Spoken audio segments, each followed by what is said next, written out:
कि 2010 में यही बिहार की जनता थी, बिहार के यही लोग थे, उनका कोई समीकरण काम नहीं आया था, न 22 समीकरण काम आया था, न बाप समीकरण काम आया था। उनको 22 सीट पर भ्रष्टाचार को बढ़ाते हैं। ऐसे लोगों से मुक्ति के लिए हमको आपको मिल करके उनको फिर से 2010 के रिजल्ट के नीचे ला देना है, और यह असंभव नहीं है, यह संभव। अभी लोकसभा का चुनाव चल रहा था, लोग कहते थे हमने ही रोजगार दिया। उनको ये पता ही नहीं है कि 2005 से लेकर 2020 तक नीतीश कुमार जी के नेतृत्व में आदरणीय सुशील को मोदी जी उस समय उप मुख्यमंत्री हुआ करते थे।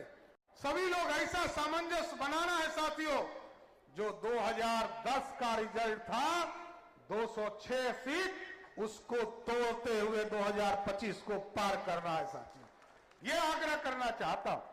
और भारत सरकार में अभी हमारे 8 मंत्री बिहार से आदरणीय प्रधानमंत्री नरेंद्र मोदी के नेतृत्व में बने। हम इन लोगों से भी आग्रह करेंगे कि आप लोग अपने यहां एक सेल जरूर बना दीजिए।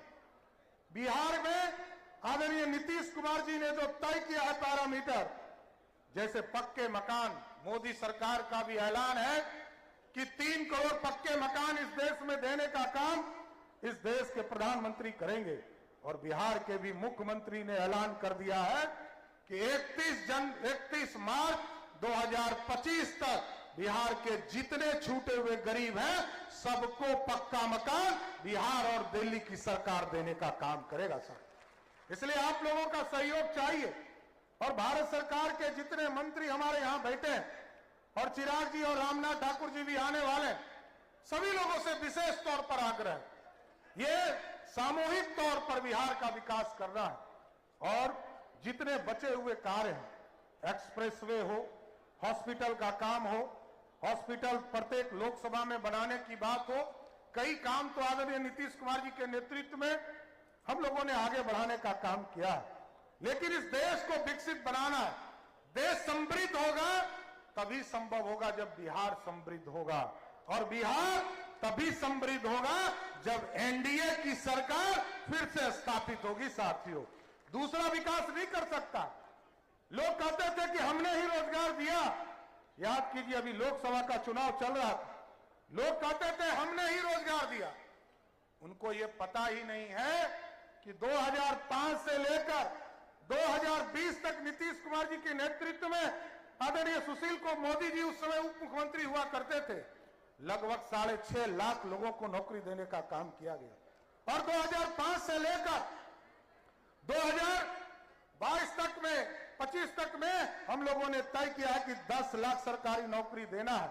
लेकिन अभी नीतीश कुमार जी के साथ बैठक हुआ और नीतीश कुमार जी ने तय कर दिया है अब 10 लाख नौकरी नहीं, 12 लाख से अधिक सरकारी नौकरी देने का काम किया जाएगा। 2025 के वो सपना को साकार करेगा जो पूर्व की वक्ताओं ने कहा है कि 2010 में यही बिहार की जनता थी, बिहार के यही लोग थे, उनका कोई समीकरण काम नहीं आया था, न 22 समीकरण काम आया था, न बाप समीकरण काम आया था। उनको 22 सीट पर बिहार की जनता ने सिमटा दिया था, क्योंकि अपराध और भ्रष्टाचार को बिहार स्वीकार नहीं है। बिहार के अंदर नकारात्मक वातावरण बनाने वाले और जो सोने के चम्मच लेकर जन्म लेकर सिर्फ बिहार के अंदर के विकारों से ग्रसित होकर के विकास को प्रभावित करते हैं, अपराध भ्रष्टाचार को बढ़ाते हैं, ऐसे लोगों से मुक्ति के लिए हमको आपको मिल करके उनको फिर से 2010 के रिजल्ट के नीचे ला देना है। और यह असंभव नहीं है, यह संभव है, क्योंकि इस बार इतने नकारात्मक वातावरण के बाद भी आपने जो माहौल बनाया और आज भारत सरकार में हमारी इतनी बड़ी भागीदारी हुई है, पुनः आप सबों का अभिनंदन और अपने केंद्रीय मंत्रियों का भी हम अभिनंदन करते हुए बिहार बेहतर बिहार के लिए, विकसित बिहार के लिए, उस संकल्प को साकार करने के लिए हम सब लोग कदम बढ़ाएं। हमारी शुभकामना है कि आप यशस्वी हो और बिहार के प्रति अपनी जिम्मेदारी निर्वहन करने में आप पूरी तरह से बिहार की जनता के विश्वास पर बेहतर रूप से खड़े उतरेंगे। बहुत